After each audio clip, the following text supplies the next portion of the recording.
Well, welcome to the Stone Roadie podcast. It's the one you don't want to miss. It stars Craig Reed, the Stone Roadie, and Griff, the rocket scientist.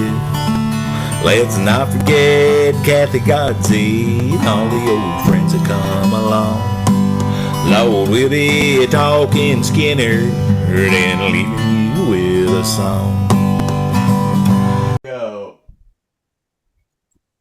Podcast 69. Right there. Looky there. Podcast 69. Action. Alrighty. Beer, sin, sex, wine. This is podcast 69. And this is the Stoned Roadie Show. And my name is Craig Reed, the Stoned Roadie, and I'll be your host tonight.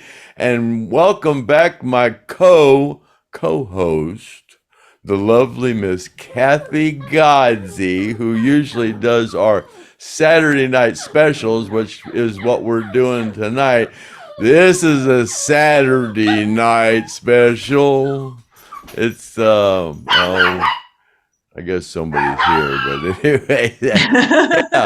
We got fans that are good as gold. We ain't good for nothing. We just, what am I gonna say?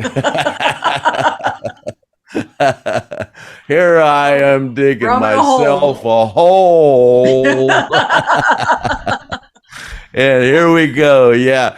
And then we got Michael, who I guess Artimus renamed Mikey for some reason, and I guess we'll get into that story here in a few. But yeah, I ain't got nothing to talk about or gripe about, or ain't got no complaints about nothing. It's a beautiful day in the neighborhood.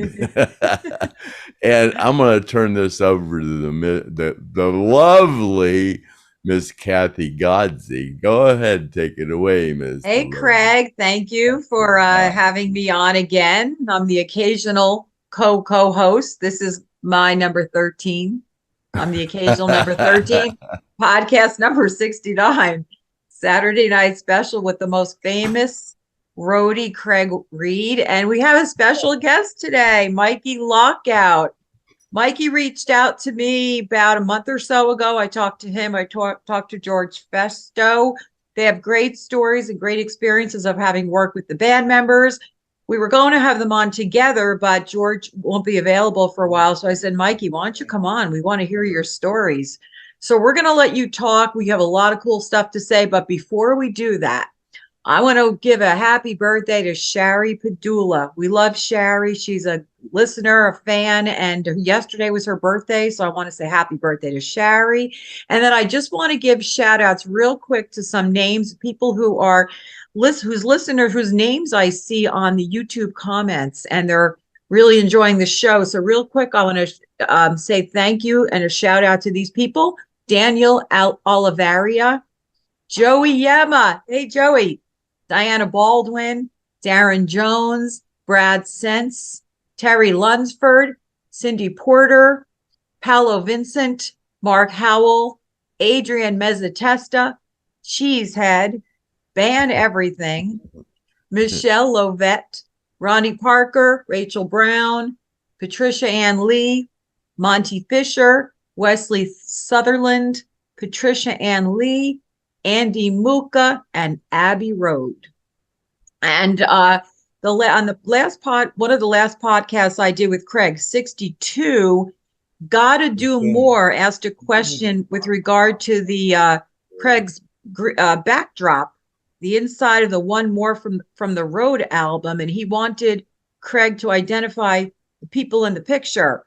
So now that Craig has made it his background, Craig, why don't you just real quick tell us who all those folks are? All right. I got my pool stick here ready for as a pointer. I'm ready.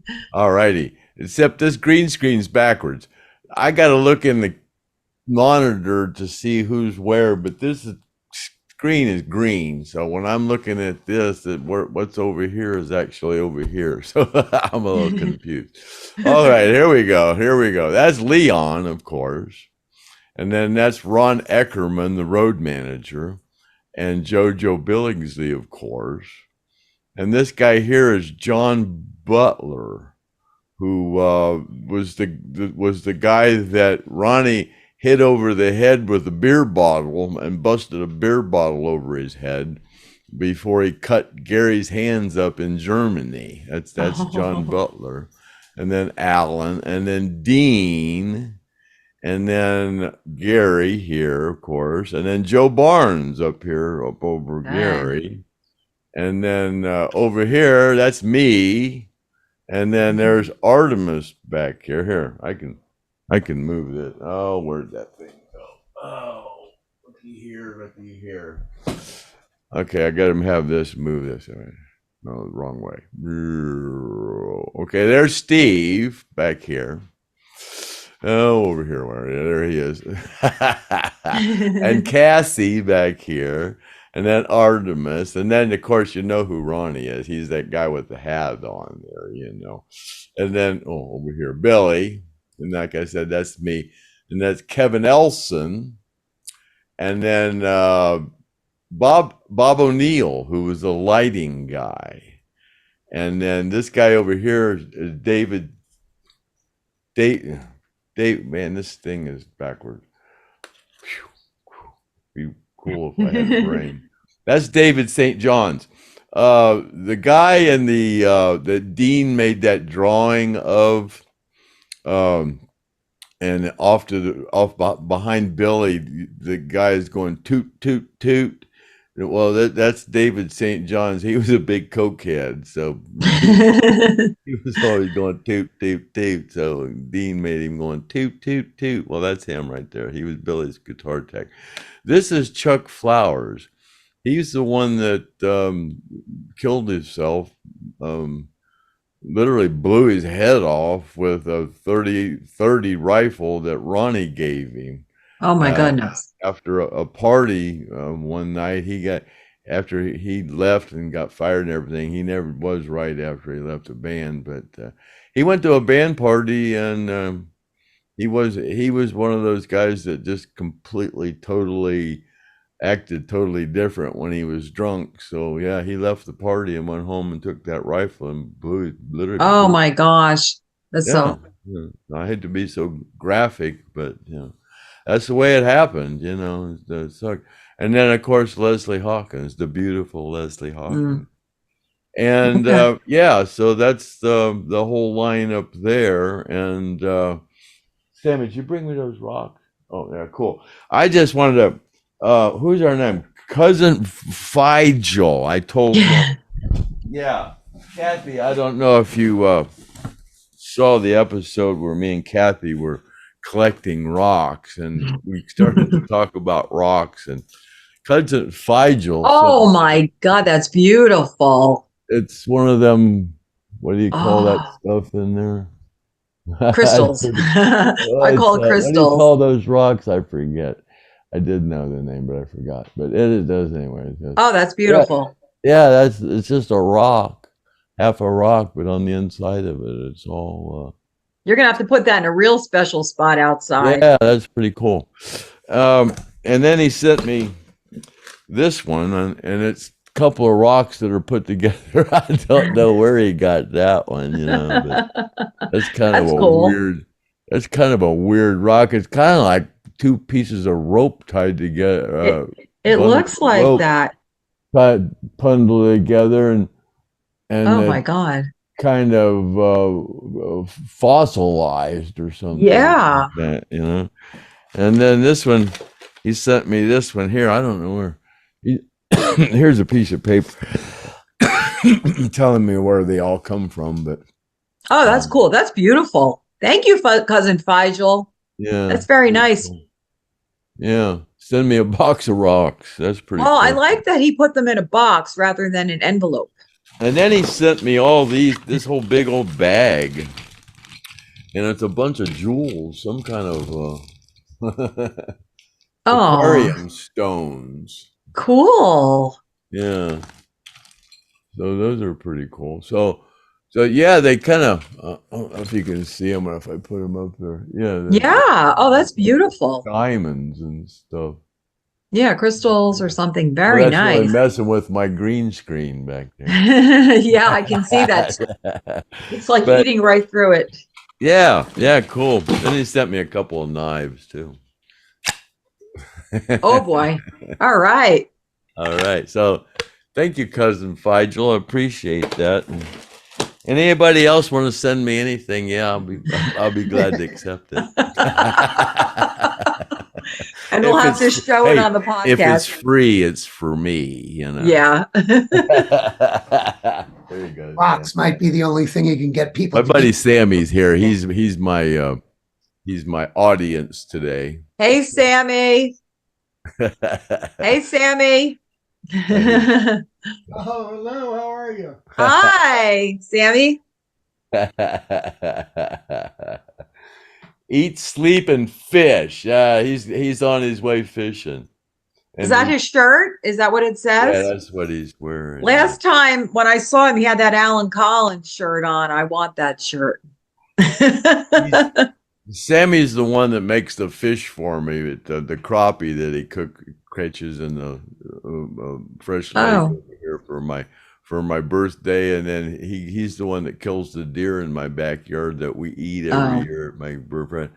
And then he was at the birthday party that I overdosed on brownies this year.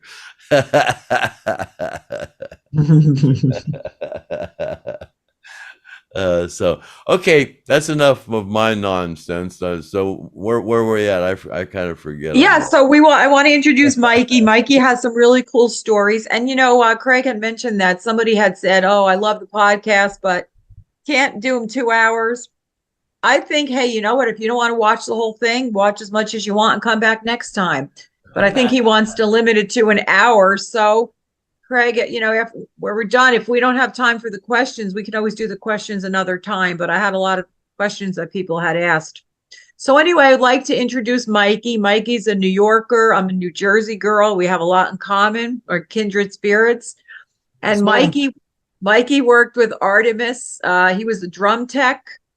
He's worked with tribute band, I guess. You have a lot of experience and good, cool stories. And when I talked to you on the phone about a month or so ago, you told me about the story with Asbury Park, how you first met Artimus. So wherever you want to start, Mikey, you go ahead and you have the floor here, and tell us some fun stories and things that we would love to hear. Thank you, Kathy. Thank you, Craig. It's a huge honor to be on the show. Craig is a legend and part of Lynyrd Skynyrd and part of the history of Skynyrd, and I personally value his input immensely as a Skynyrd historian, fan, and an ex-employee, so to speak, of Artimus Pyle. In 2003, I got a call from a guy who was also another Long Island guy. Mark Basile was his name. He was putting together a band, and Artimus Pyle was part of the band. So he wanted to hire someone when Artimus came to do his first gig with the band to make him feel at home and to give him, someone to help him with all his gear and things like that. And I was lucky he hired me. So my first show was Asbury Park, New Jersey, and the legendary Stone Pony, of course. So me being me, I'm going to be on time. I come from a military household. I like to be on time. The gig was, I guess, loading in at 7:00 or whatever it was. So I probably wound up in the parking lot of the Stone Pony at like 6:00 because I don't want to be late. I'm excited. I'm meeting a guy who is an important part of my musical life. So I was excited and I was on time. But sadly, while I was sitting in the car and entertaining myself for a little bit, I had to go to the bathroom. Like I couldn't stand it anymore. So the club is locked. Nobody's there. The band's not there. I'm the first person at the venue. So I go, well, I got to find a place to relieve myself, So I took off out in into the parking lot, and I don't know, for the people who have never been to Asbury Park, New Jersey, you can imagine yourself walking down a really long straight street, and on one side of you is the beach, and on the other side is little businesses and little housing apartment buildings and stuff like that. So here I am in Asbury Park, New Jersey, and walking down the middle of the street. And I think the gig was like late September, early October. So there was nobody doing anything at the beach. There was nobody on the road. And I'm actually walking down the middle of the street.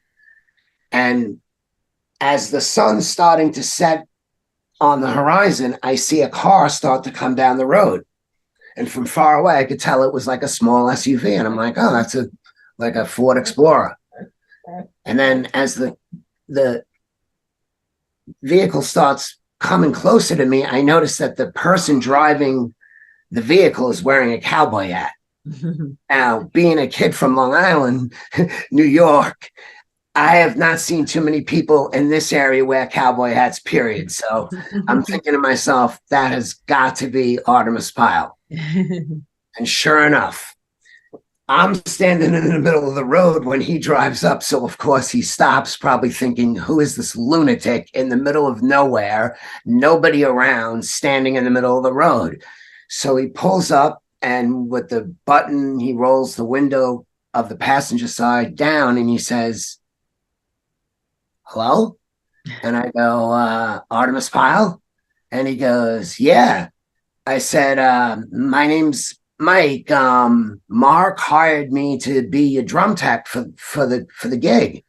And he goes, why? He goes, I don't need a tech. He goes, I don't need anybody to help me with my stuff. I do all my own stuff. I don't really like people messing around with my gear, and I don't like stuff getting lost, and I do my own thing. So, thanks anyway, but I don't know what to say. So I said, well, listen,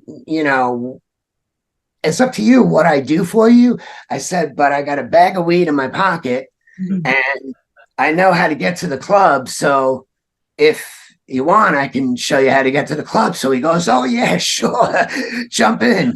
So I wind up jumping in the car with Artimus, and very awkwardly having my first words with a guy who was a hero of mine, but he was like a regular guy. And he was like, so what do you got? And we proceeded to get to know each other a little bit and relax for a couple of minutes, because we were both early. We were both on time and then some. And it was a great gig. And probably by the end of the second gig, I think he actually started to like me on a personal level. But at first it was just two stoners, like, okay, we're going to always be in the same spot no matter what happens, because, we're going to be smoking a joint somewhere. So yeah, that was my very first gig with Artimus that continued on for quite some time after that, up until about 2008 or so. Like after the Rock and Roll Hall of Fame induction, things started to change for Artimus. His opportunities got more available to him, and he was playing a lot more gigs like further away from the East Coast. So he went on and formed APB and stuff. But in the meanwhile, that same band managed to get Ed King to come out and play some gigs. And even before Ed came out, I kind of had the idea like, hey, Artimus, wouldn't it be great, if we had some girls to sing? Like, why don't we get the original girls to sing with us? Ed's possibly going to come out and play some gigs with us. So wouldn't that be great to have Joe and Leslie come out and let people see them and let them enjoy a little bit of the fan adoration that they deserve and things like that? And he was like, oh, that's a great idea. And one thing led to another, and JoJo and Leslie came into the band, and Ed was playing gigs with us. And it was an exciting time to be around Lynyrd Skynyrd in 2006. Like, I think the induction meant a lot to everybody involved in the band, for sure. So, yeah, I wound up, well, actually, that very band with Artimus and Ed and Leslie and George Festo and JoJo, we played on the USS Intrepid the night before the Rock and Roll Hall of Fame induction. And the best part of the whole thing, of course, was, that everybody finally got back together and the rehearsals went well. I spent some time with Kid Rock shortly, before they hit the very first notes that they all played as a band together. So really good time to be around, some of the real deal people, getting to know Ed King through that experience I didn't realize it at the time, but now I cherish like every single moment that I spent with Ed and all the things we laughed about and, just relating to people sort of like Craig was saying, I know Gary Rossington, he was my friend.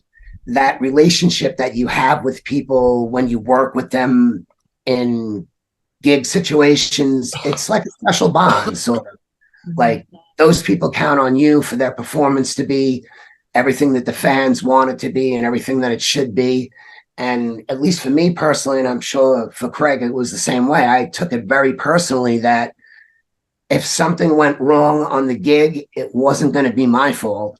That's for dang sure. And, I was going to help everybody in the band do what needed to be done to put on a good show. And even though technically I was a drum tech or a personal assistant. Roadie, you're a roadie. I was Artimus. I was Artemis's original roadie, and there was a point I was going to make there, but I darn forgot what it was. Oh yeah. You were saying on how the musicians relied on the roadies to make sure everything was right. Yeah, when in Lynyrd Skynyrd,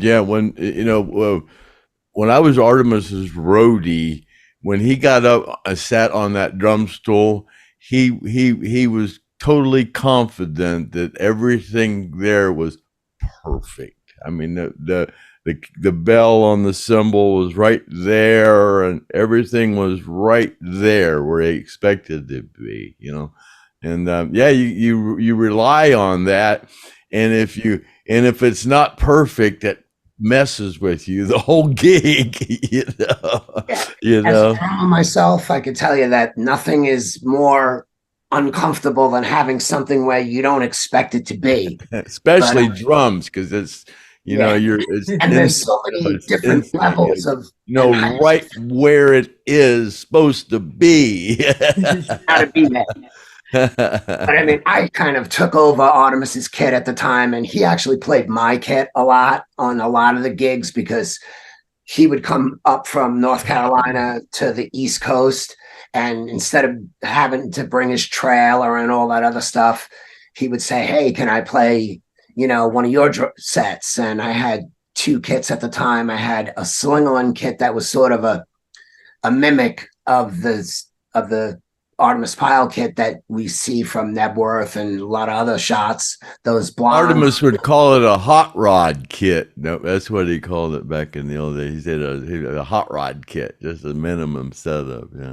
Yeah. But how did you get the name? You said he named you Mikey. Yeah. Tell us that story. There was, I think there was myself, the keyboard player. His name was Mike DeRoches, and I forget who else was with us that particular night, but he was another Mike. And at one point, Artimus said, "Wait a second, there's too many Mikes here." He's like, "I'm going to call you Mikey Lockout because earlier in the night, in between the beginning of the gig and me and Artimus getting to know each other, so to speak, in the parking lot, I wound up trying to get something out of, I had a Jeep. I had just bought a 2003 Jeep, and I didn't quite realize that the slide on the inside of the door was locked and I didn't realize it. And I stepped out of the car after going into the car to get something, and the wind blew the door shut and I got locked out of. So AAA was there with the light and the whole 9 yards in front of the gig. So he goes, "You're Mikey Lockout." Hey, any name that you get from a guy who's headed to the Hall of Fame, if Oh, he yeah, gets a yeah, nickname, I'm Sick. Yeah. I'm sticking with it. Yeah. Yeah, that's That's cool like story. when Greg Raleigh named me Blaze, and then Steve Perry said Blaze baby. Yeah, that kind of stuck with me for a long time. Yeah.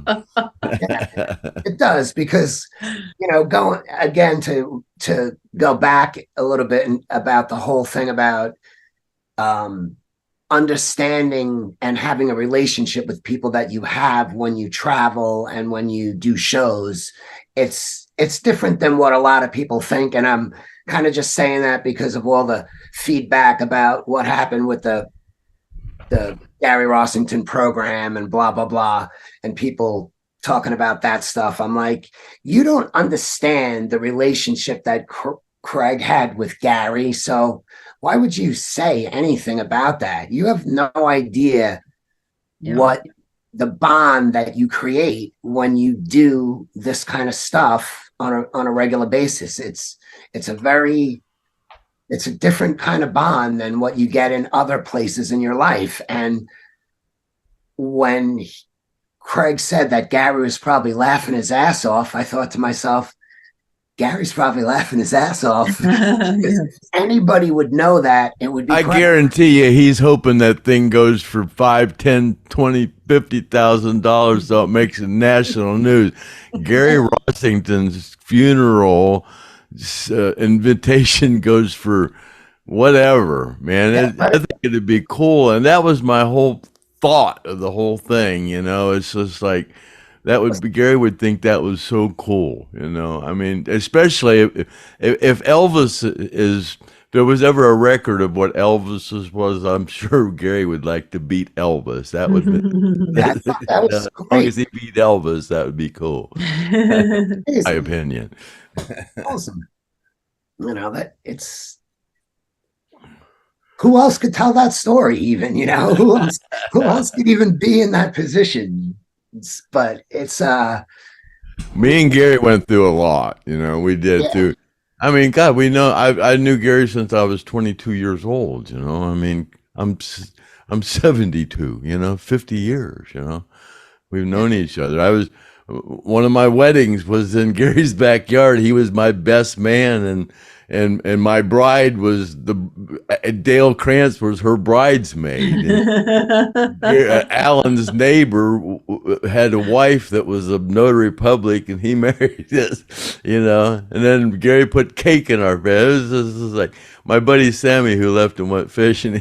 I showed him that picture. He went, "That is so freaking cool." That story that's behind that. But Craig, can you just tell us a story about how you met this girl, wife number 2? You don't have to give her name. I love this one. This is so Craig. This is so Craig. Yeah, well, I'm on the Rossington Collins tour bus, or the crew bus, and I'm just sitting there looking out the window, and all of a sudden, this gorgeous woman goes walking across the parking lot, and I just went, "Holy shit!" and just ran off the bus and ran up to her and grabbed her and brought her back on the bus, and that was it. Didn't you say something to her though? I thought you said "Get over here." Well, yeah, I don't know what I said. I'm not going to repeat it then. But that was it. Yeah. Doesn't get any rock and roll than that. And then that was wife number 2. That's definitely something to for the fans and people out there listening to the show. If you haven't seen any of the Saturday Night Special band stuff on the internet with JoJo and Leslie and Ed and Artimus, it was a really good band. They did a great job. I mean, to me, Artemis's band, I haven't heard them live, but I've heard they're great. I heard that they do it justice, which is cool. I have to take a minute to just kind of worship Artimus for a second on a personal level. You couldn't ask for, and there's thousands of people that are going to watch the show and go, I saw Artimus Pyle at this place and that place. He's played in every town all over America, big gigs, small gigs, no matter what, he's out playing. And the guy dedicates so much to the fans, so much extra time before gigs, after gigs, signing things, talking to people, listening to their stories. I mean, I have to say that the guy is absolutely in reverence and respect of Ronnie Van Zant and the whole band and what it's given to his life. And I mean, why would I even be on the Stone Roadie show if it wasn't for Ronnie and then Artimus? I mean, he's a guy who lets people know when they come to the show how grateful he is for what he has and for his experience with Lynyrd Skynyrd, for sure. He absolutely loves the music. He loves the fans. He would sit after gigs for hours and sign autographs and talk to people, and just an absolute ambassador to the Lynyrd Skynyrd brand. And the Saturday Night Special Band was a special band. It was one of the weird times that you've ever seen Leslie out in the public eye, and I got to know Leslie Hawkins a little bit, and I feel blessed for that. I had a close relationship for sort of the entire time that JoJo was in the band, because it was my doing that JoJo sort of came into the band. I had a message board at the time called Mikey Lockout's Hell House, and it was pretty popular. A lot of people talking about Skynyrd. There was stuff going on, talk about them getting inducted. And then when the ballots came out and they did get inducted, the message board was, starting to get fired up around that time and before the Rock and Roll Hall of Fame. And I was able to find a guy, believe it or not, who lived in England, who somehow had JoJo's personal information. And he was gracious. He forwarded me her phone number after getting her permission to do so. And I called her up and didn't get an answer, but I left a message on the machine. And thank God it happened this way, because Joe in return wound up calling me back in the days when we all had little cassette tapes inside answering machines. And I come home from work one day and press the button, and I hear, I heard you looking for me. Well, here I am. And sure enough, it was JoJo. And I still have that message on the little tape.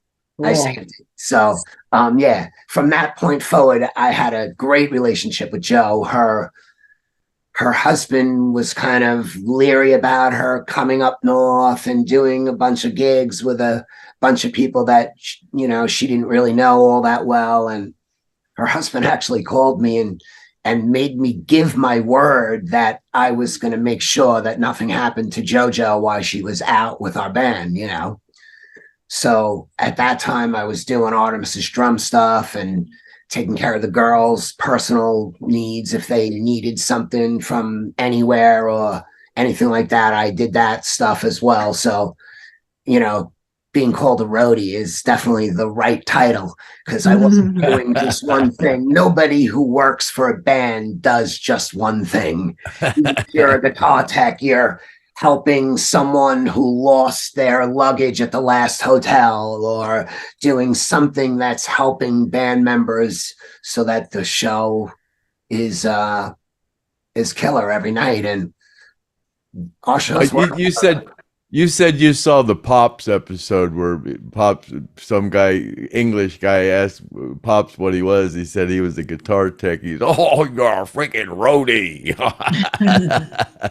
Yeah. Well, a rose by any other name is yet a rose. So, I mean, I loved working with bands. I worked with bands before. I worked with Artimus. I actually worked with a band that was based out of Long Island. The guy who was the singer in the band was the brother of Brian Setzer of the Stray Cats. So I did a little European tour with those guys in the late 80s. So I, was playing drums and playing in bands and kind of been around it a bit. But the Artimus Pyle experience is unbeatable, to say the least. What in your opinion, I've always, I've never talked to you before.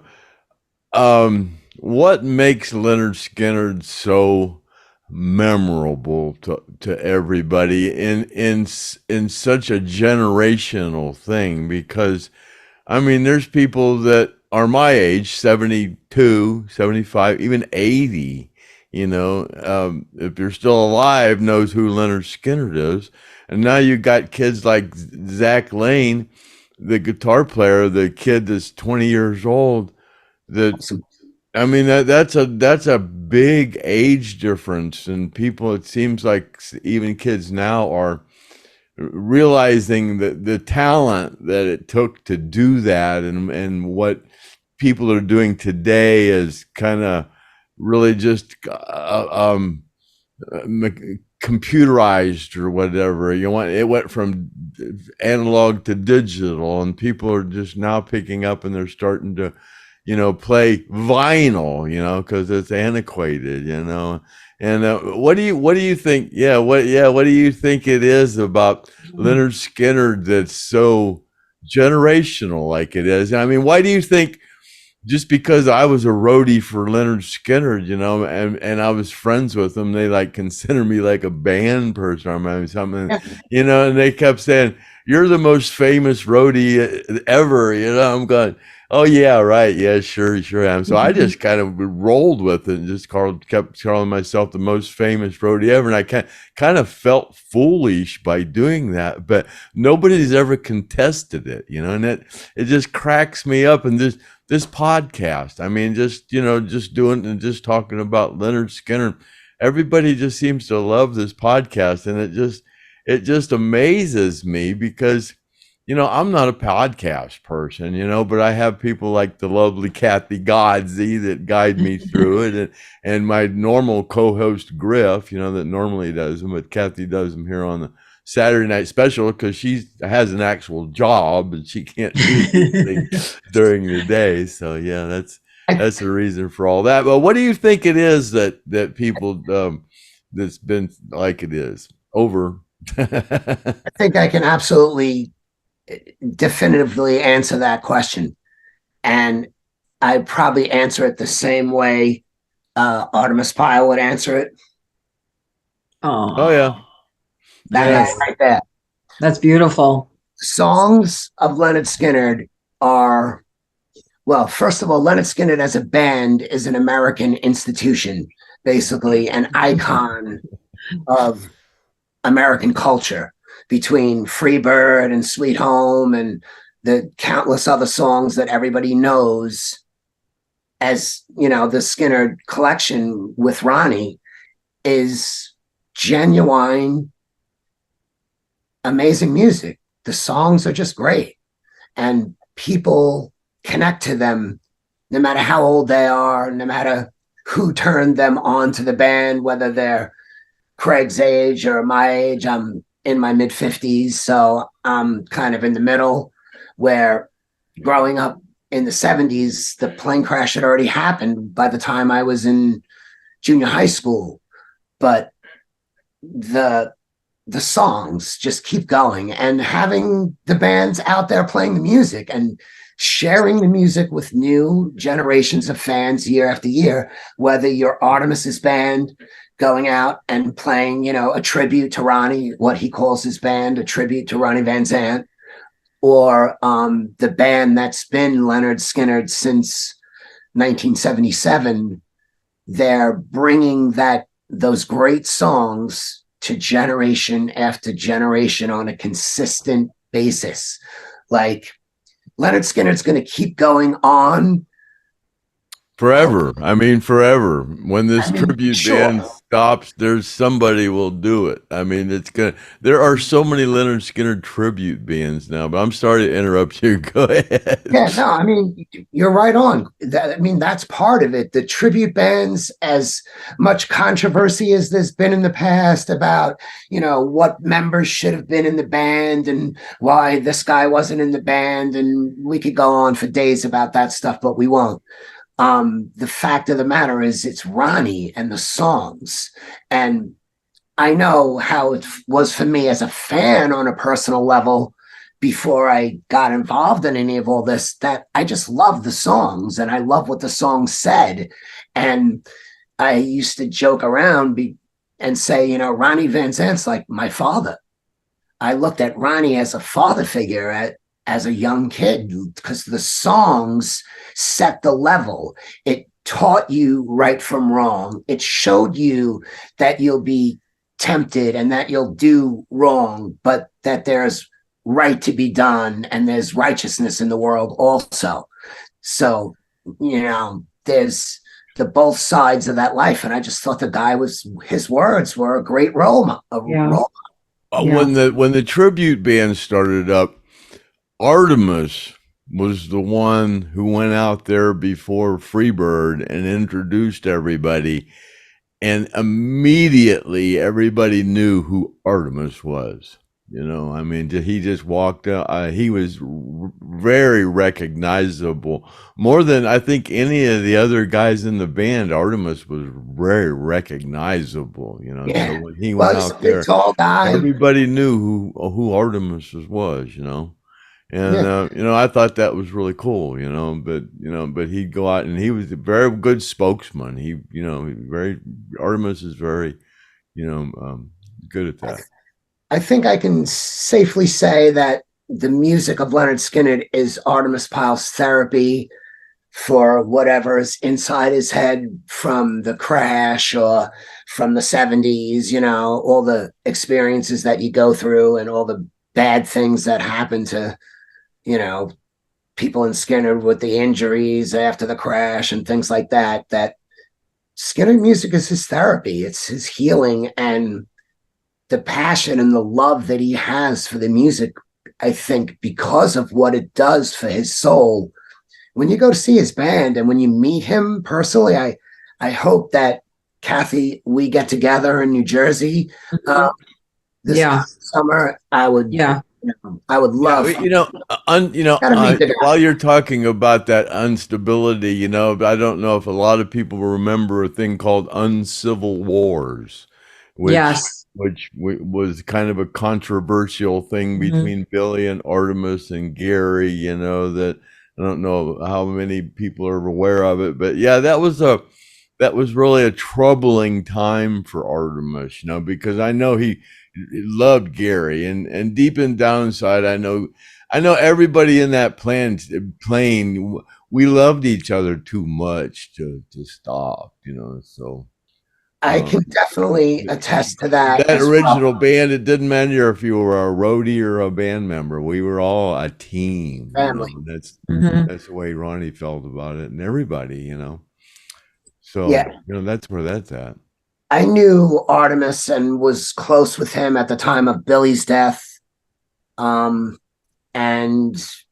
that subject came up, like, how do you deal with people who you love that you have discontent with, when there's trouble? And he always seemed like he showed love.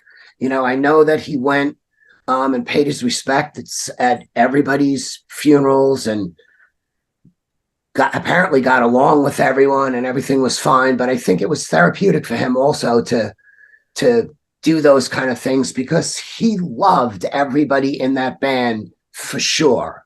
there's no way he could be the man that he is today without truly having loved and respected all the people that were involved. Artimus at Gary's funeral was very troubled by that that it was I mean, as far as people that live still living and that were there now, they're all gone except for Artimus, Yeah. It's a time when we should really reflect and be grateful for what we've had, and for the people like Craig and like Artimus, and Leslie, I'm sure, is still out there. I haven't spoken to her in the longest time.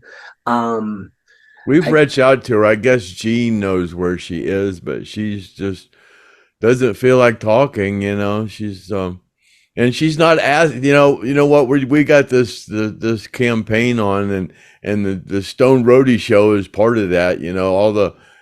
We've finally been monetized, and now all the money we would ever make on the Stone Roadie show, we're gonna put it toward the five that that need it the most right now, which I include Leslie. So and we want to do this off of subscriptions, but it's going to take like 1 million subscriptions to be able to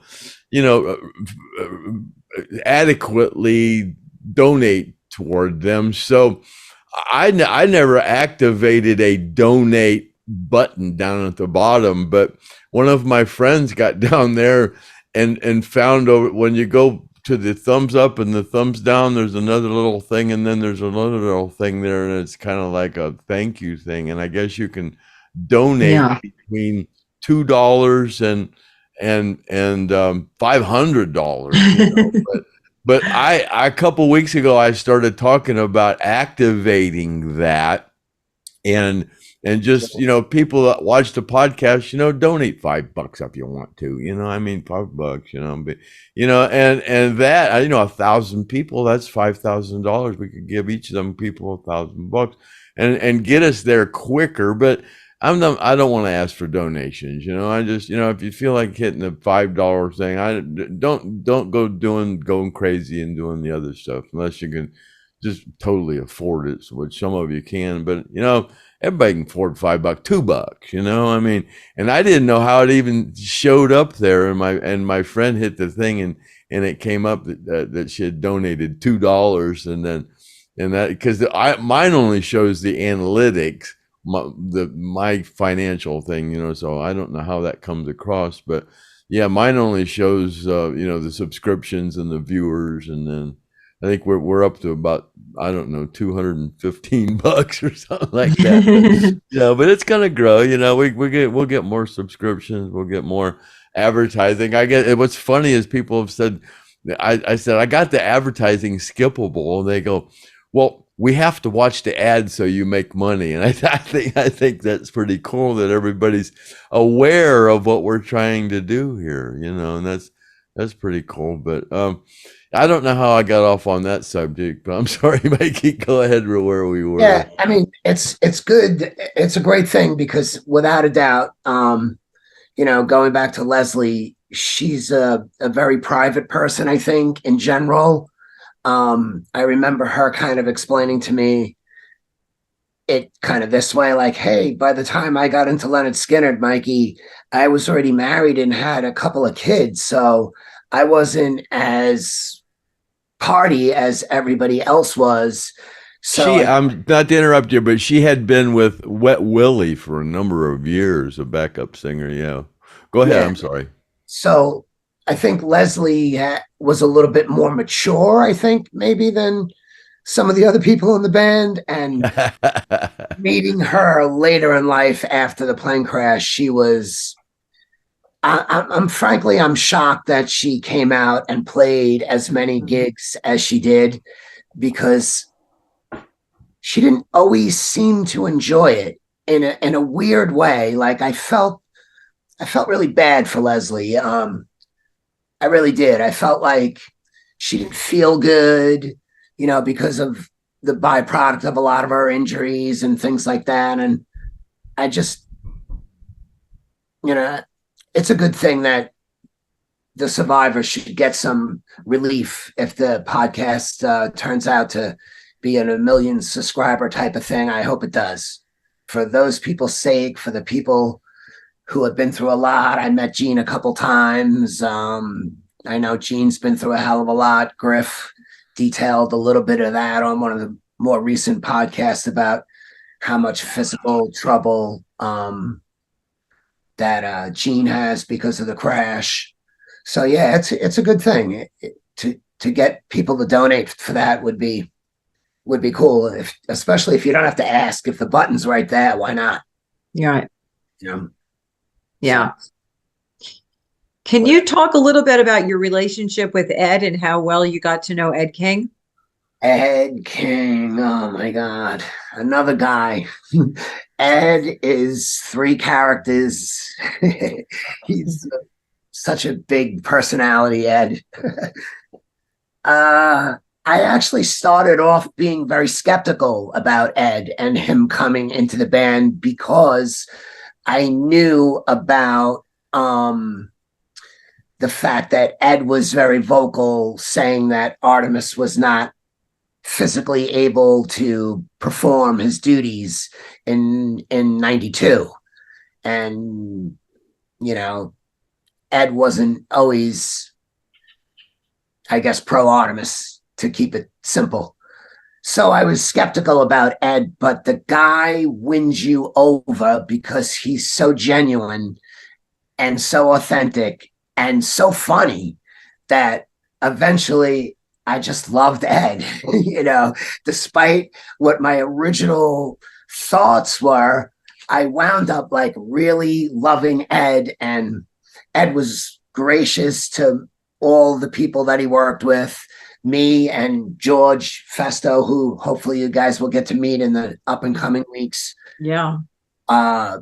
George and I got invited out to Ed's house, and his wife made lunch for us. I mean, it was just like amazing to be in Ed's house. And my funny Ed story is, well, one of my funny Ed stories is Ed had invited us. Artimus put out a record called Artimus Venomous in 2007, maybe, and did a big like record release thing at a place called the Mercury Lounge in Nashville, Tennessee. So Ed came down and supported Artimus and checked out the show that they did as the showcase for the record, and said to George and myself, like, hey, why don't you come by the house before you guys head up north again? So we're like, okay, that'd be great, Ed. So we get there, and it was at the time, for some people might remember, Ed had a tree in his front yard that someone carved a Strat into, and it said Sweet Home Alabama on it. Oh my God. So it was that very day that the girl was sort of putting the finishing touches on that Strat that was carved into the tree in what was Ed's front yard at the time. That was when we showed up. So George and I show up, and, you know, I guess Sharon let us in, and Ed was like, oh, come on in, sit down for a little while. And as soon as you walk into Ed's house, there's sort of like a big sitting room there, and there was all these movie posters everywhere. And I knew that Ed was a movie buff for sure. And the one that caught my eye was 8 Mile, the movie 8 Mile, the Eminem movie. And I thought to myself, geez, Ed King is an Eminem fan? So we spent the day, we hung out, and we had a good time. We leave, and I get back in the car with George, and I say, hey, George, what's with Ed and the movie posters? I go, can you imagine Ed as being an Eminem fan? He goes, no, those are all the movies that Skynyrd songs that he wrote are in.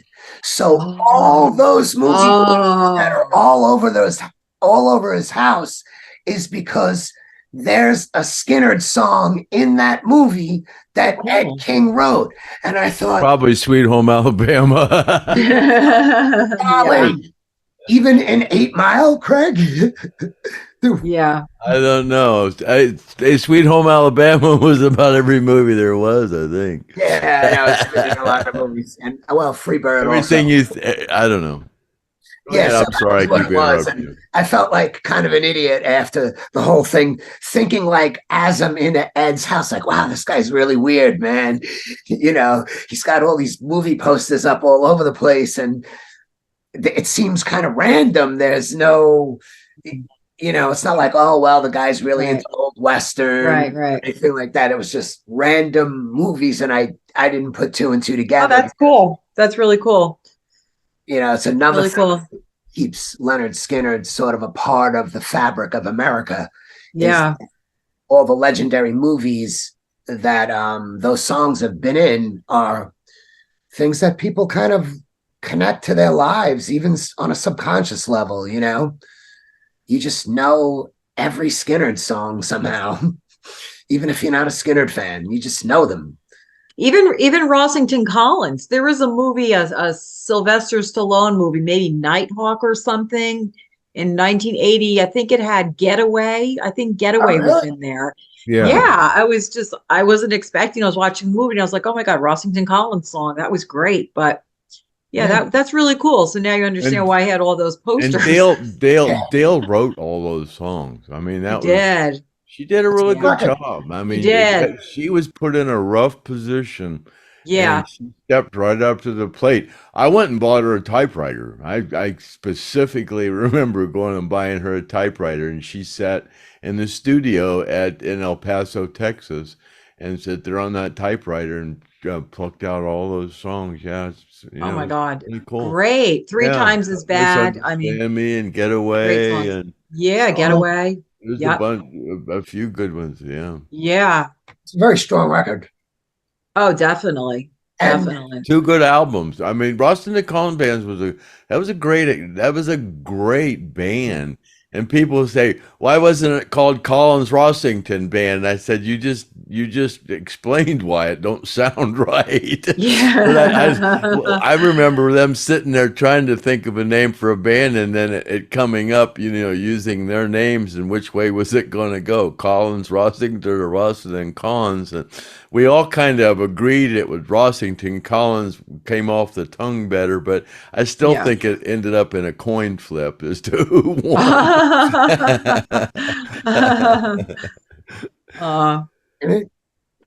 You can't stop the power of Ronnie's songs. That's what it comes down to. Yeah. I think, as I myself, I kind of feel like a little bit of a representative of Artimus Pyle right now, because I speak not for him naturally, but having known the guy, reverence to Ronnie's songs and the original band is what the guy's all about. Yeah. And I'm happy to call the guy my friend, because he's a great person and a great musician for sure. Yeah. You were mentioning I'm sorry, go ahead. I'm sorry. You people noticing I keep looking at my watch. Yeah, I noticed that. I have a couple of friends that I've been seriously asking it. I said, what do you like? They say, I love your podcast. Why? Why? And I said, what would you do to improve it? They said, don't do no more 3-hour ones or 2-hour ones, And I says, well, sometimes we just get going, and they said, well, once we start watching them, we don't want to stop, but we don't want to watch one for 2 hours either, So I say this, kind of watch the time. So that's kind of what I'm doing, and we're about an hour right now. So I'm not saying we're going to quit right now, because we never do. I always say we're going to stop, and we always go for another half hour, but. We do have an On the Road with Griff Martin coming up, and it's just a little thing. He went somewhere and did some thing with T-shirts or something. He kind of filmed it or something, but we're gonna do that, and then he also edits in the opening songs, so you don't have to listen to me sing anymore. But Oh, I love listening to you sing. we're not No, done Kathy, yet, this is so you're not out of hot water yet, But no, I just want to say, we're right about, for those of you that I promised we would cut these a little shorter. Okay. We're right at a little over an hour, so we do have to do it on the road with Griff Martin, and so we got about another 10 minutes of safety here. So I can go into some of So I'll just shut up and not say nothing else. Not taking him up anymore. So if first of all, Mikey, the Artimus show, he's coming to New Jersey in June. I would like to go. Yeah, we can connect. I have a valid backstage pass we could use. All right, that'll be my first time backstage. Yeah, I really want you to meet Artimus Pyle. He's a very impressive guy. Yeah, he is. I mean, I think a little bit more respect is going to come his way now that he is, along with Leslie, the last surviving stage performers that ever had a legit claim to Lynyrd Skynyrd. I mean, unfortunately, the girls were a different entity, so they weren't inducted, but he's I would love to meet him. And actually, no, I'm correct. I've been backstage before for Rossington Collins, but it was always after the show. I didn't meet them before show. Time after the show is when the show begins. So do you want to do some of the questions, Craig, or do you want to stop? Yeah. Let's just I just don't want to make this over 2 hours. Okay. No. Well, I have some questions. It depends on how long it takes you to answer the questions. Okay. I'm the one who keeps the pace. Okay. This is the easy part where I just get to answer questions. Yeah. Okay. Yeah, I'm the one who keeps you on pace, right? So, okay. So anyway. No, but we do have to talk about last week when somebody. I was just going to do that. I was just. Okay, go ahead. I'm sorry. Okay. Let me get my question. We don't rehearse these, so we're just totally off the. We don't edit, we don't rehearse. So I have everything right here. She's together, so I'm organized. So let me talk. Sometimes I'm not, though. I'm over there. All right. Okay. So the other day you guys were talking and you mentioned something about somebody asked, what was Alan like? How was Alan so crazy? Or why was he so crazy? And just then Griff said, hold on, I'm going to back it up. You got off topic. No, I got halfway through. Okay, go ahead. I'm sorry. But then a lot of people, and I was thinking, wait a minute, I want to hear about Alan Collins.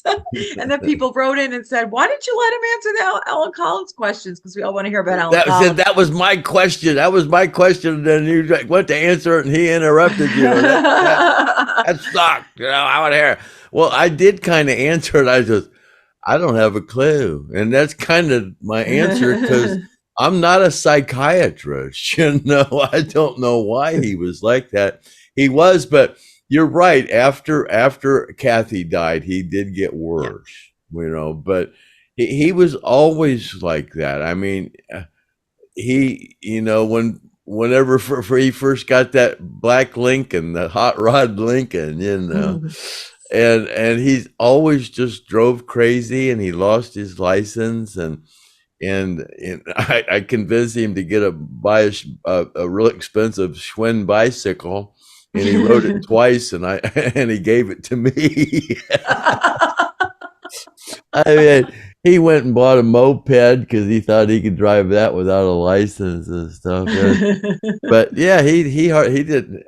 He never had a license. I mean, him and Billy and Leon. I don't think he ever lost his. And Ronnie, I didn't really ever see Ronnie drive that much. But yeah, Alan was just crazy. And about Gary, and we left his teeth in the steering wheel or on the dashboard or something.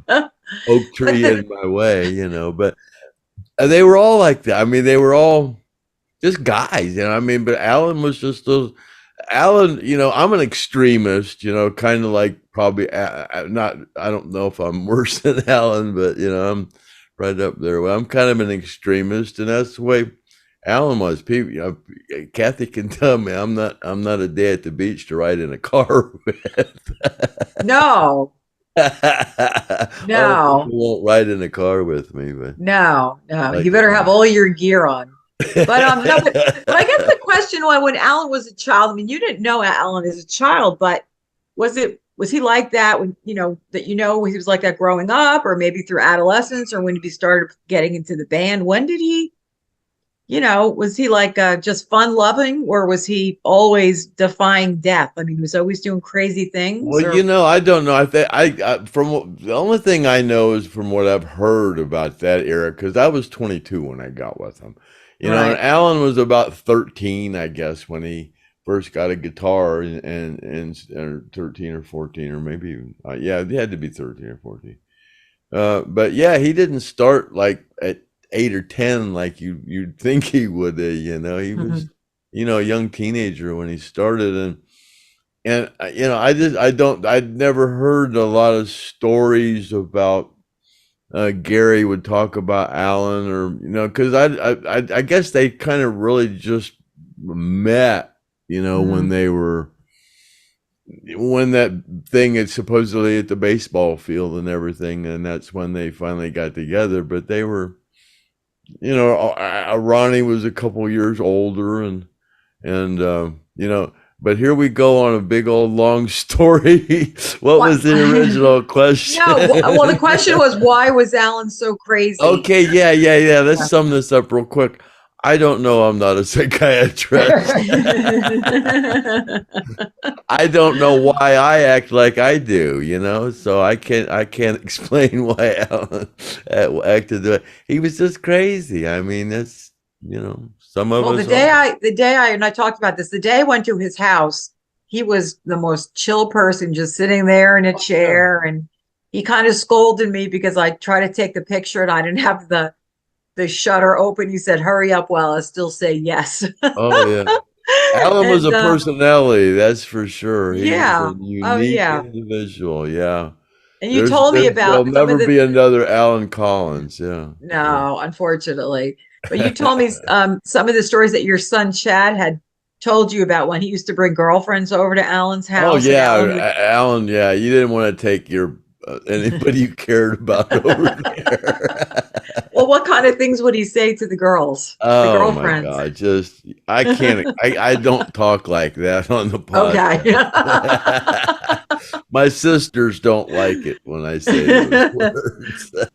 All right, so that answers that question. So now, Shari Padula, whom we wished happy birthday to yesterday, she just said she wanted to know, Mikey, you might know too, how Artimus got into the music scene, because we know he was a Marine at one point.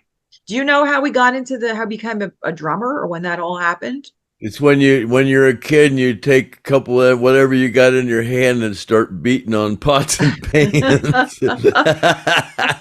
And it's how far you want to take that, until your parents get sick of you. Your mother gets sick of you beating her pan, so she goes to buy. You know what? I almost posted on Facebook the other day. I was like 5, and my sisters or whoever bought me drums for Christmas, and I'm in a cowboy outfit playing drums. But I guess I didn't never like it or stick with it, or I kept with it. But I had a pair set of drums when I was just a little kid, But I guess to answer your question, since I'm being a psychiatrist here, today, I think that's how you start, or isn't that true, Mikey? How did you become a drummer? Beating on pots and pans? I didn't start playing until I was in my 20s, actually. But I played in the drum line at school and stuff like that. Did you beat on your desk with pencils at school? I did, actually. I'm like a fidgety, kind of a fast-moving guy. Like, I'm a hyperactive, fast mover. So drums is right up my alley. But I know for sure that Artimus was playing since he was really small. And he said He used to work on bulldozers, and that had a rhythm, and riding horses had a rhythm. Oh, okay. All right. That's one of his things. Riding horses and the operation of bulldozers, I guess the sound of the motor and the clickety clackety of the wheels or whatever. It creates a rhythm. See there, my opinion was totally wrong. It didn't start with pots and pans. Me, it didn't. I didn't start until I was older, but I'm not like I never consider myself like anywhere near the level of a professional drummer. Yeah. Right. No. All right, thank you. Let's move along. We have The time's clicking. Come on. 30 seconds are up. Next question. Okay. You know, Susan McMaster said, Craig, you need to include the recipe for the cucumber salad in the comments. Now, you know, Craig, I said, Craig, we might have to do a little cooking with Craig or in the kitchen with Craig segment because, you know, you had the stone roadie soup, which I've seen you prepare, and it's darn good. Even though I'm not okay, Mikey, I have some Italian in me. Do we ever put bottled Italian dressing in our soup? It's zesty. It's zesty Italian. It doesn't even have olive oil in it. It's got all kind of herbs and stuff in it. It has canola oil and all kinds. Bottled pre-made. Italian dressing in soup. Not going to happen. Not around here. It's not a good ingredient if you're really on a diet. But I've already lost all my weight. I'm you know. Yeah. Well, all my taste isn't just in my mouth, you know. But it's very good soup. It's very good. And okay, the cucumber salad. I can go through that pretty quick. Yeah, I use the Greek yogurt, you know, and different kinds of vinegar, rice vinegar and malt vinegar, and it just depends how much vinegar you want to put in it, is how creamy you want to make it, and then fresh dill. Crape up fresh dill and garlic and pepper and mix it up. And I use my mandolin, you know, and slice the cucumbers really thin, and then I chop Vidalia onions and purple onions, and then that's all that is, and then. Some people put salt on it and let it set for like a half an hour, and then when you look in the bowl, there's a whole bunch of water in there, and you can pour the water out so that when you mix it up at a picnic or something, it's not all watery or whatever. But I don't like to put all that, even though I've tried that before. I don't like to put salt on anything, so I have to rinse that all off. So I just don't deal with it. But yeah, I just kind of, because I live alone, I just make it individual, and I just put a little bit of cucumbers and onions in the bowl, and then put some dressing in there and mix it up and do it that way. Yeah. And well, that's my recipe of the day. Well, and thank you for that. And actually, you were previously buying that at your grocery store. You were buying that. Yeah, I did. Yeah. But you know, I went to. But I kept going, and they were out of it, and I went. Yeah. I'm just gonna make it. So, but then I had to buy a mandolin, you know. I went to the Wegmans store out here the other day, which is kind of a nice upscale store, and they have a huge salad department, all kinds of things. I said, do you make a cucumber salad? They said no. So you can't get it out here. So if I wanted, I might have to resort to Craig's recipe to make that, because you can't get it out here. But a lady complimented me. She said, or somebody complimented me. They said, I'm glad to see that you peel your cucumbers before you make them. Yeah. But yeah, I have a Cutco. I don't know if any of y'all are familiar with Cutco cutlery. They're, you know, real good stuff. But their peeler. Oh man, it's the bomb. The Cutco peeler, man, it goes, you know, just peels cucumbers really good. So. All right. And then there's another. Let's get a sponsorship from Cutco Cutlery. I was just thinking that. I'm going to call them on Monday. And then another thing Craig makes is that, you know, he loves the Arby's Jamocha shakes, but then he decided to start making his own, and they sound really good. Well, I kept calling. I got what they say about shake machines at the places. They're right. I call. Before I go over there and get them. Is your Jamocha shake machine working today? And I call it like 10 o'clock. And they go, we haven't checked it today. I guess. Well, you assume it's working. Yeah. We assume it's working. So I get there about a half hour later. Would you like another flavor? We don't have Jamocha today. But it's kind of weird because I don't, Jamocha is like coffee, and I don't drink coffee, 'cause I don't drink anything hot. I drink, tea and stuff. But, you can testify. I eat a shitload of dark chocolate coffee beans. Oh, yeah. Yeah. Yeah. I ate a lot of coffee beans when I was there too. They're very good. But so anyway, so Craig makes his own, he resorted to making his own shake. And just tell everybody what you put in there. There's a lot of ingredients in there. Blueberries, blackberries, strawberries, peaches, bananas, what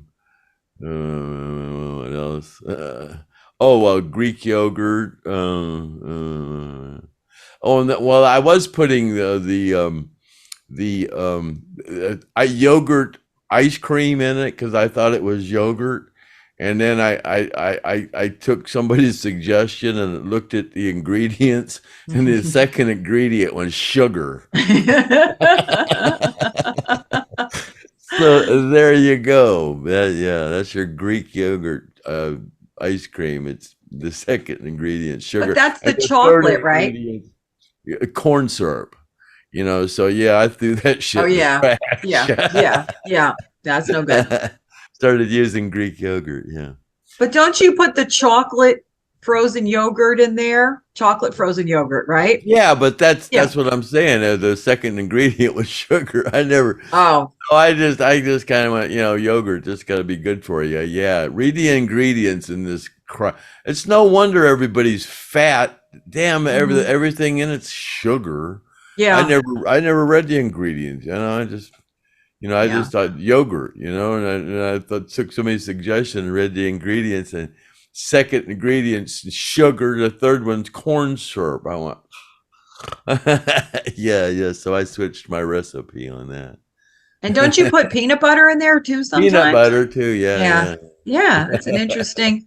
So you have berries, peanut butter, yogurt, all kinds of berries. Interesting. Oh, yeah. It sounds delicious. So those are, I think I'm going to, if Craig keeps talking about these recipes that he's doing, we're going to have to do a cooking with Craig. And I don't drink milk anymore, but I do put, I just recently, I like that. What kind of chocolate milk is that? I can't even forget now. It's hard to get, but yeah. I think I had to, when I was at Walmart the other day, I saw some Borden's Dutch chocolate. So I tried that and I got some of that, but I just put a little bit of that in. So, cause it's hard to make a drink without any liquid in it. All the, bananas and blueberries and strawberries and all that doesn't make a liquid very good. Yeah, Something exactly. Okay, so there you go, Shari. Now the next question from Brian Jarvis. He said, "This is the best damn podcast on YouTube. I was wondering, what was Bob Burns like? And did Ronnie and Bob have a good relationship while Bob was in the band?"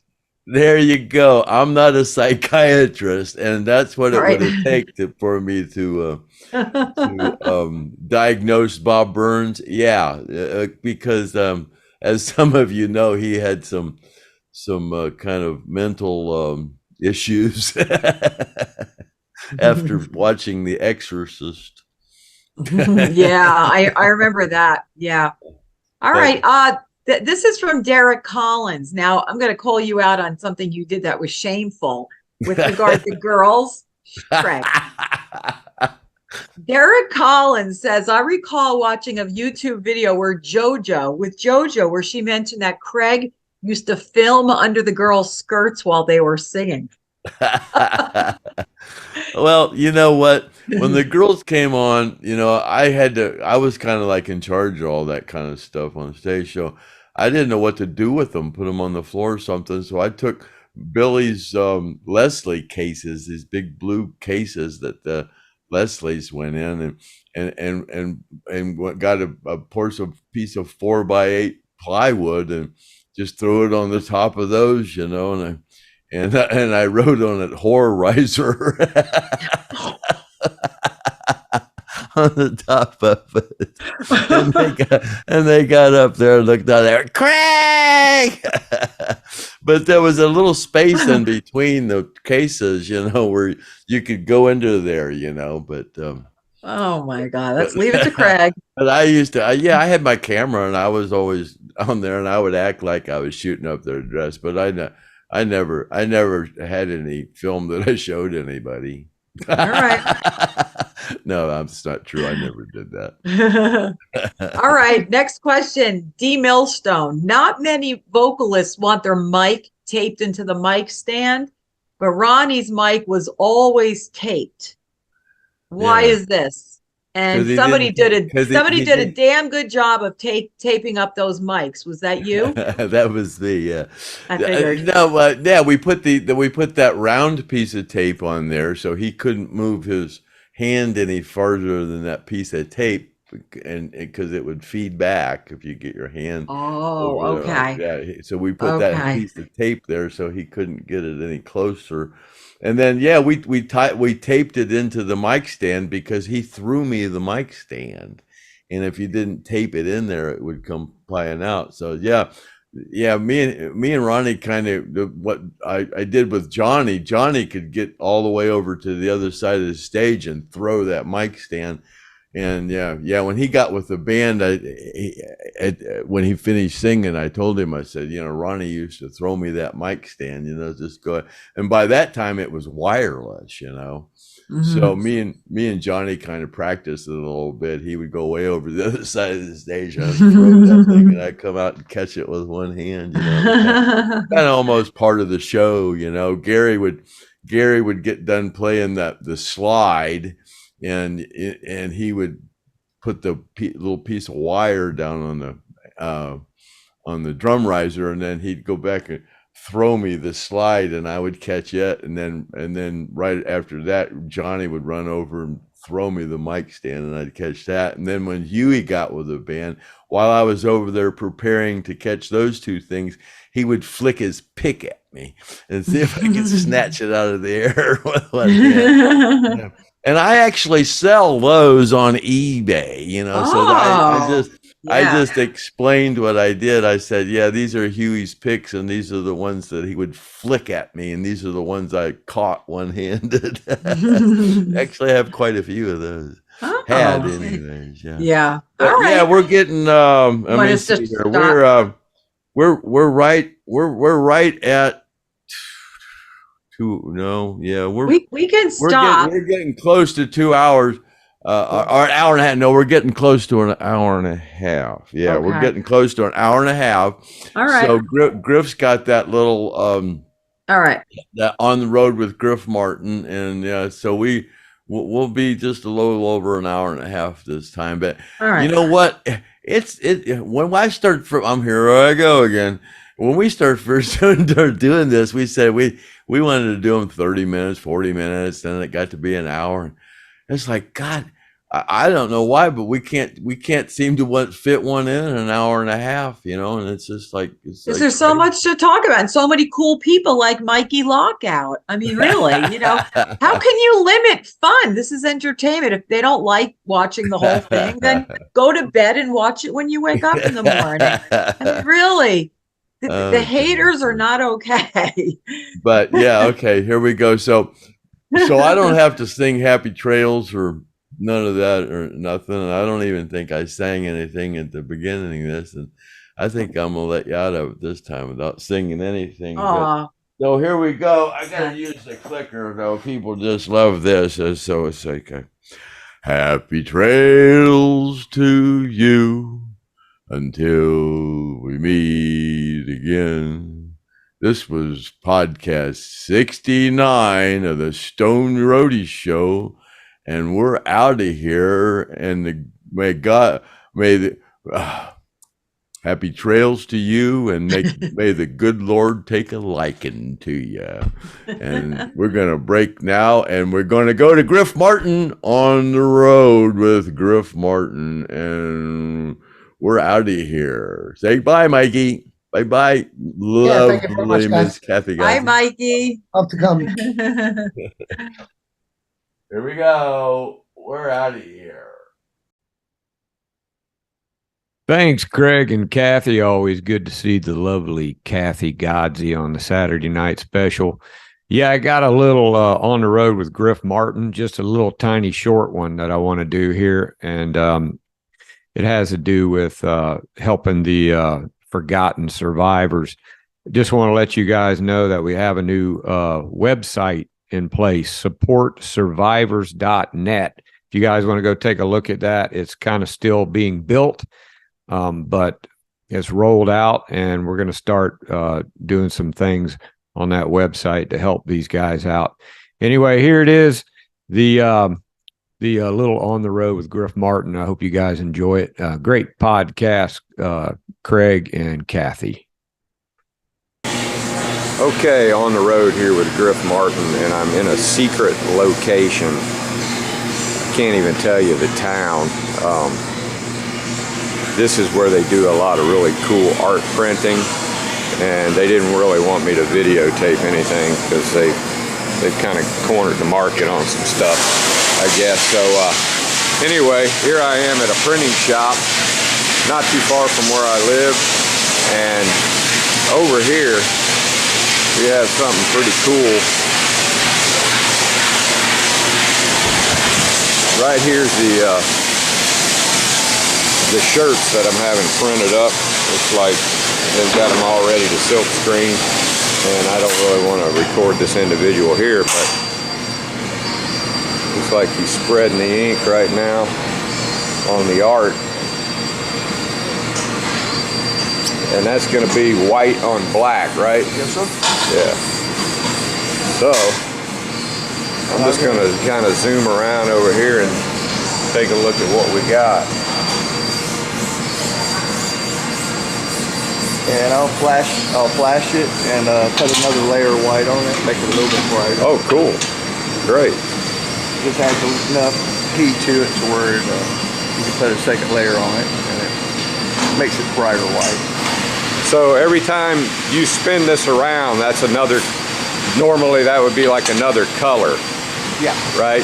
Yeah. But being as how it's only one color, then Put 2 layers on it. just 2 layers. All right, appreciate it. Okay, I'm not going to show my man's face because we're in top secret bat cave here, and there's all kinds of things going on here people can't know. So what's the process here in making the silk screen here?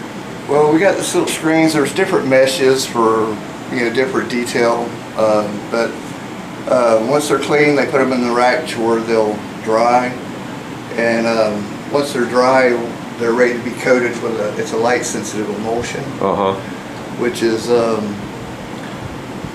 it's kind of like a camera process basically, and once you coat it, it's light sensitive. I'll show you this. Okay.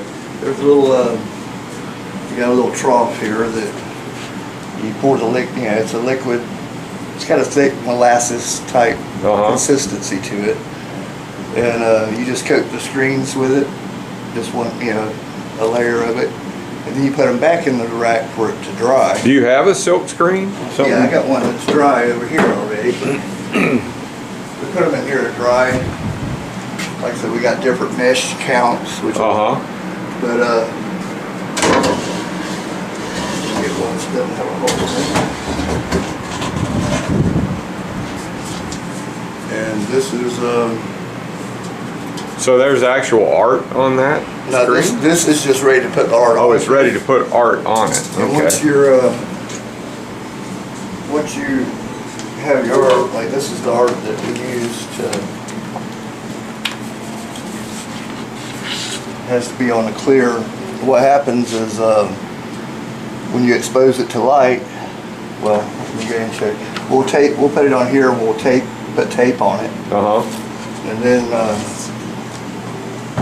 So you'll tape it to a screen like this and expose it to light. Right. And it exposes the emulsion everywhere except for where the artwork is. Okay. And that'll wash out. Gotcha. Creates your stencil basically. Oh, okay. So the rest of it stays. Yep. And that's. And so what it does is the light cures everything except for what's under that. Gotcha. And then it'll wash right out. But the rest So of it basically, it's a screen where it's clogged up on the screen and those areas, and then when the ink goes on, it transfers it and gives it the image. So yeah, basically, but yeah, the water, once you untape this and take it back off, yeah, you just take it out the sink and wash it out, and the image will appear. Okay. It slowly washes out. cool. And pull back up. Okay, so he just put some spray adhesive on there so his silk screen would stay on there. He's gonna go ahead and run a shirt for us.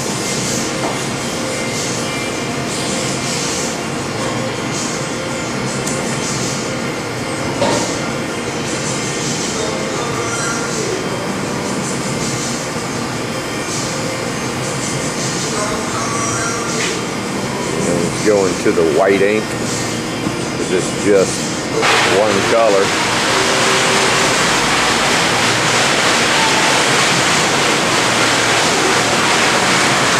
I do a few passes across it just to get it to clear the image. Right, gotcha. It makes it a little bit smoother. Wow, that shows up really good on there. Like I said, I go ahead and expose it to the heat. Just enough to make it tacky. It doesn't cure the ink. Right. It does when it goes to the dryer. It's just enough to sort of put another layer on top of it. And of course, it has to be right in the same exact spot. Yeah. And yeah, you gotta make sure these are really tight. Yeah. Make sure. How many times can you use that same silk screen? You gotta wash it out. Yeah, you can, once we're done with the design, we'll clear the ink out of them, wash them up, and then take the pressure washer to them and pressure wash them out. And they start the process again. Gotcha.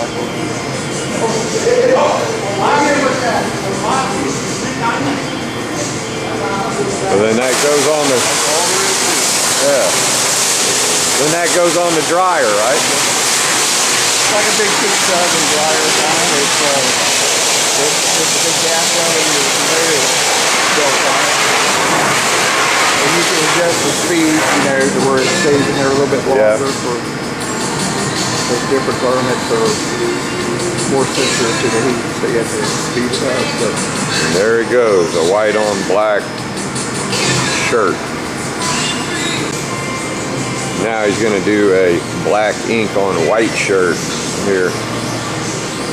This black ink really shows up good.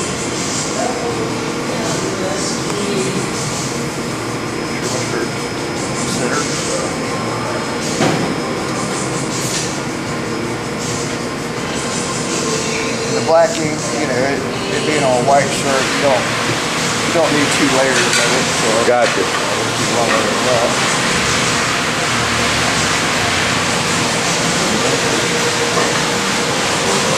Cool.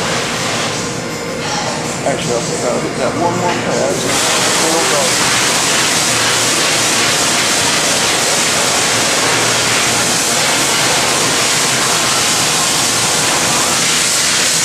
All right, that looks awesome. Great job. Thanks, sir. Goes on the dryer.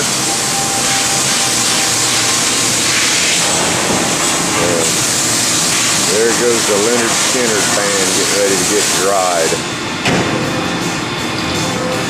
Thanks so much. Appreciate your help. You're very welcome. Okay, they just came off the dryer here, and here they are, a couple Lynyrd Skynyrd band caricature drawing T-shirts, and these will be for Gene Odom to go sell. Happy trails to you until we meet again. Happy trails to you. Keep And until then,